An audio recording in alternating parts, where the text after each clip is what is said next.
this video, I'm going to explain the big idea. There are actually three problems. The first problem has to do with the collision. In fact, all three problems has to do with collision. The first problem, there are two cars, red car and blue car.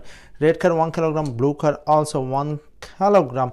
Red car moves to the east and blue car moves to the west with 5 meters per second, and they collide each other.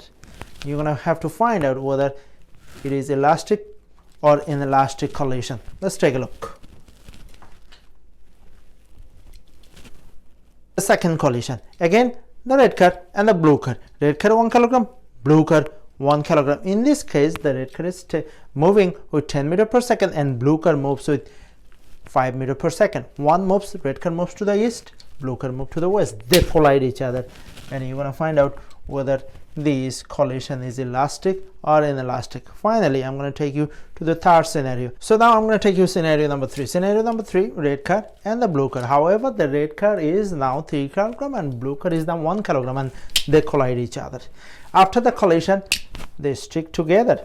Now you're going to have to find out whether this is an example of elastic or inelastic collision. Let's take a look. Good luck. Bari Science Lab to fall in love with math and science, especially programming.